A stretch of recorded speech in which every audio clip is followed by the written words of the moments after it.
Hello everybody, कैसे हैं आप लोग। Hope so you all are well. और मिशन कंपटीशन में आप लोगों का स्वागत। और आज का वीडियो शुरू करें उससे पहले चंद खूबसूरत पंक्तियां आप लोगों को डेडिकेटेड। शिक्षा सबसे शक्तिशाली हथियार है जिसका उपयोग आप दुनिया को बदलने के लिए कर सकते हैं, और वास्तव में इससे बड़ा हथियार कोई हो नहीं सकता है। जिसने इस कलम की ताकत को पहचाना उसने समझ लो दुनिया बदल ली और अपनी तकदीर लिख दी। तो अपनी कलम की ताकत को पहचानिए, ये बहुत बड़ा हथियार है। इन्हीं पंक्तियों के साथ में आज का वीडियो है सामान्य ज्ञान के ऊपर आधारित एक प्रश्न बैंक। हम लोग लगातार आप लोगों के लिए कुछ महत्वपूर्ण क्वेश्चंस लेकर आ रहे हैं जो आपकी परीक्षा के अंदर मील का पत्थर साबित होंगे। आज उसका भाग 3 है। मैंने प्रीवियसली भी 2 वीडियोस सामान्य ज्ञान के ऊपर पूरा के पूरा एक प्रश्न बैंक आप लोगों को दिया था। इसी तरीके से आज हम लोग भाग 3 के अंदर कुछ महत्वपूर्ण क्वेश्चंस को यहाँ पर डिस्कस करेंगे। सबसे पहला, राज्यसभा में अधिक से अधिक सदस्यों की संख्या कितनी होती है। क्या कहा? राज्यसभा में अधिक से अधिक सदस्यों की संख्या कितनी होती है, मतलब भारत के अंदर राज्यसभा के अंदर अधिक से अधिक कितने सदस्य हो सकते हैं। तो याद रखना कि राज्यसभा के अंदर अधिकतम 250 सदस्य हो सकते हैं, उससे ज़्यादा नहीं। राज्यसभा में कितने सदस्यों को राष्ट्रपति मनोनीत करते हैं। तो देखिए 238 सदस्य तो अन्य तरीके से क्या होते हैं, वो मनोनीत होते हैं, लेकिन राज्यसभा में कितने सदस्यों को राष्ट्रपति मनोनीत करते हैं। देखिए बाकी सब तो मनोनयन से नहीं आते हैं, राइट। 238 जो है वो तो अलग अलग पार्टियों से आते हैं, लेकिन राज्यसभा में राष्ट्रपति द्वारा मनोनीत सदस्यों की संख्या जो है वो कितनी होती है, 12। ठीक है, राज्यसभा में कितने सदस्यों को राष्ट्रपति मनोनीत करते हैं, तो याद रखना 12। तो 250 कुल सदस्य हैं, तो 12 को राष्ट्रपति ने क्या किया है, मनोनीत किया है राज्यसभा में। बचे कितने, 238, वो विभिन्न पार्टियों से फिर आते हैं। संसद का कौन सा सदन स्थायी है जिसको भंग नहीं कर सकते। देखिए लोकसभा भंग हो सकती है, लेकिन संसद का जो स्थायी सदन है जिसको कभी भंग नहीं किया जा सकता वो कौन सा है, राज्यसभा है। तो क्या कहा मैंने, संसद का कौन सा सदन स्थायी होता है। कौन सा सदन क्या है भाई, स्थायी है, जिसको भंग नहीं कर सकते, वो कौन सा है, राज्यसभा है। ठीक है, राज्यसभा के सदस्यों का कार्यकाल कितने साल का होता है। राज्यसभा के सदस्यों का कार्यकाल जो होता है वो कितना होता है, 6 साल, राइट। लेकिन साथ में ये भी याद रखना हर 2 वर्ष में 1/3 सदस्य, हर 2 वर्ष में 1/3 सदस्य क्या हो जाते हैं, सेवानिवृत्त होते हैं। लेकिन यहाँ पर लिख देते हैं, लेकिन हर 2 वर्ष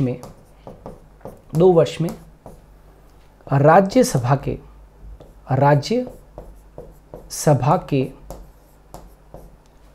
राइट 1/3 सदस्य क्या होते हैं, सेवानिवृत्त होते हैं।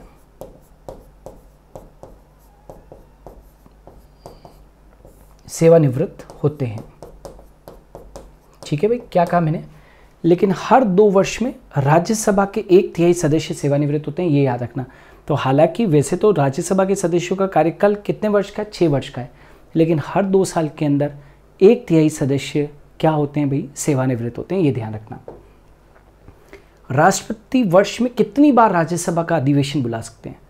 तो राष्ट्रपति वर्ष में कितनी बार राज्यसभा का अधिवेशन बुलाते हैं, तो कम से कम 2 बार, मिनिमम 2 बार तो वो बुलाएंगे। तो राष्ट्रपति वर्ष में कितनी बार राज्यसभा का अधिवेशन बुलाते हैं, कम से कम कितनी बार भाई, 2 बार। प्रथम राज्यसभा का गठन कब हुआ, ये वेरी इंपॉर्टेंट है, ये कई बार एग्जाम्स के अंदर प्रश्न पूछा गया है। ठीक है, क्या कहा, प्रथम राज्यसभा का गठन कब हुआ। तो प्रथम राज्यसभा का जो गठन हुआ था वो हुआ था, प्रथम राज्यसभा का गठन 3 अप्रैल 1952। 3 अप्रैल 1952 परीक्षा में प्रश्न पूछा गया था। प्रथम राज्यसभा का गठन कब किया गया, तो प्रथम राज्यसभा का गठन 3 अप्रैल, डेट मत भूलना, 3 अप्रैल 1952। क्लियर।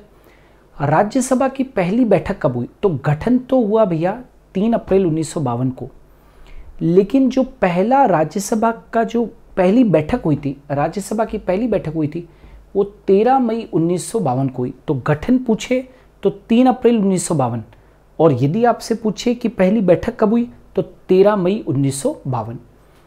नाउ संसद का निचला सदन और उच्च सदन किसे कहते हैं? तो इन्हें निचला सदन और उच्च सदन क्या है? तो एक तो लोकसभा और राज्यसभा है ना।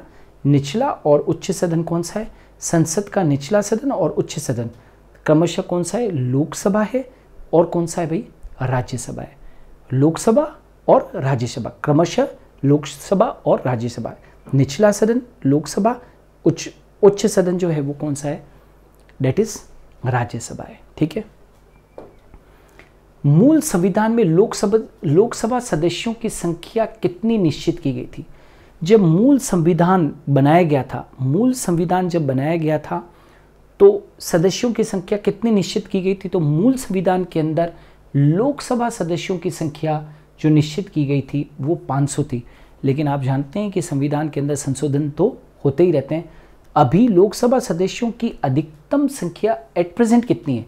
लोकसभा सदस्यों की अधिकतम संख्या कितनी हो सकती है? तो देखिए, पहले तो 500 थी। 1974 के अंदर एक संशोधन लाया गया जिसमें कि इनकी संख्या को बढ़ाकर, लोकसभा सदस्यों की संख्या को बढ़ाकर 500 की जगह पे 547 कर दी गई, 547 कर दी गई थी, 547। और उसके बाद में ये गोवा, दमन, दीव वगैरह और ये सब जो है 1987 के अंदर के बाद में, राइट, इनकी जो है वो लोकसभा सदस्यों की अधिकतम संख्या कितनी कर दी गई? अब 552। तो लोकसभा सदस्यों की अधिकतम संख्या कितनी हो सकती है? तो 552। ठीक है। लोकसभा और राज्यसभा का अधिवेशन कौन बुलाता है और स्थगित कर सकता है? मतलब लोकसभा और राज्यसभा का अधिवेशन कौन बुलाता है और कौन स्थगित कर सकता है? तो लोकसभा और राज्यसभा का अधिवेशन राष्ट्रपति को बुलाने का अधिकार है और वो उसको स्थगित भी कर सकते हैं। ठीक है। जब राज्यसभा स्थायी सदन है, हमने कहा था इसको भंग नहीं कर सकते, और ये भंग नहीं होता, तो इसके सदस्यों का कार्यकाल 6 साल का क्यों रखा गया है? हमने पूछा कि जब राज्यसभा स्थायी सदन है और ये भंग नहीं होता है तो इसके सदस्यों का कार्यकाल 6 साल क्यों रखा गया? स्थायी सदन है वो, है ना, और ये भंग नहीं होता है तो इसके सदस्यों का कार्यकाल 6 वर्ष क्यों रखा गया? उसका कारण है, मैं पहले ही बता चुका हूँ कि क्योंकि इसके 1/3 सदस्य प्रति 2 वर्ष में, 1/3 सदस्य प्रति 2 वर्ष में, भाई भंग तो होता ही नहीं है तो फिर कार्यकाल क्यों रखने की जरूरत पड़ी सदस्यों की? तो भाई हर 2 साल के अंदर ऐसी व्यवस्था है कि हर 2 साल के अंदर 1/3 सदस्य जो हैं वो क्या होते हैं? सेवानिवृत्त होते हैं, इसलिए उनका कार्यकाल रखा गया है। ठीक है। पहली लोकसभा के अध्यक्ष कौन थे? पहली जो लोकसभा थी उसके अध्यक्ष गणेश वासुदेव मावलंकर थे। बहुत इंपॉर्टेंट प्रश्न पूछा गया था। पहली लोकसभा के अध्यक्ष कौन थे? तो पहली लोकसभा के जो अध्यक्ष थे वो थे गणेश वासुदेव मावलंकर। गणेश वासुदेव मावलंकर। प्रथम लोकसभा का कार्यकाल कब से कब तक रहा? प्रथम लोकसभा का कार्यकाल कब से कब तक रहा? तो 17 अप्रैल 1952 से लगाकर 4 अप्रैल 1957 तक। वापस से बोल रहा हूँ, प्रथम लोकसभा का कार्यकाल कब से कब तक रहा? 17 अप्रैल 1952 से लगाकर 4 अप्रैल 1957 तक। 4 अप्रैल 1957। लोकसभा का जनक किसे मानते हैं? तो लोकसभा का जनक जी.वी. मावलंकर को मानते हैं। लोकसभा का जो जनक है वो कौन है? तो जी.वी. मावलंकर। क्या कहा मैंने? जी.वी. मावलंकर। भारत की प्रथम महिला लोकसभा अध्यक्ष कौन थी? भारत की प्रथम महिला लोकसभा अध्यक्ष, तो भारत की प्रथम लोकसभा अध्यक्ष जो थी, महिला लोकसभा अध्यक्ष थी, वो कौन थी? मीरा कुमार। ठीक है, मीरा कुमार। निर्वाचन आयोग का गठन किस अनुच्छेद के अंतर्गत किया जाता है? निर्वाचन आयोग, इलेक्शन कमीशन का जो गठन है वो किस आर्टिकल के तहत किया जाता है? तो एक आर्टिकल है जिसका कि क्या है? आर्टिकल 324 है। याद रखना, अनुच्छेद कौन सा है? 324 आर्टिकल के तहत निर्वाचन आयोग का क्या किया जाता है, गठन किया जाता है। क्या कहा मैंने, अनुच्छेद 324। भारत के प्रथम मुख्य चुनाव आयुक्त कौन थे, ये भी वेरी इंपॉर्टेंट, ये पूछा जाता है कई परीक्षाओं के अंदर। भारत के प्रथम मुख्य चुनाव आयुक्त कौन थे, तो भारत के प्रथम मुख्य चुनाव आयुक्त थे सुकुमार सेन। कौन थे भाई, सुकुमार सेन। भारत में सार्वजनिक मताधिकार के आधार पर प्रथम चुनाव कब हुए, भारत में सार्वजनिक मताधिकार के आधार पर जो प्रथम चुनाव हुए थे वो 1952 में हुए थे, 1952। इलेक्ट्रॉनिक वोटिंग मशीन का इस्तेमाल करने वाला पहला राज्य कौन था, तो इलेक्ट्रॉनिक वोटिंग मशीन का प्रयोग करने वाला पहला राज्य केरल था, जहां पर कि 1982 में 1982 अप्रैल 1982 में विधानसभा उपचुनाव के अंदर, क्या कहा मैंने, विधानसभा उपचुनाव के अंदर केरला में 1982 के अंदर सर्वप्रथम इलेक्ट्रॉनिक वोटिंग मशीन का वोटिंग के अंदर क्या किया गया था, इस्तेमाल किया गया था। तो उत्तर क्या होगा, केरल। तो एस्पायरेंट्स, ये थे आज के जीके के ऊपर आधारित महत्वपूर्ण प्रश्न। लगभग इसी तरीके के प्रश्न जो है वो कई सारी परीक्षाओं के अंदर पूछे जाते हैं, तो इन वीडियोस को आप ज़रूर देखिए। सो मिशन कंपटीशन में आज के लिए इतना ही, हम कल फिर मिलेंगे एक नए वीडियो के साथ में।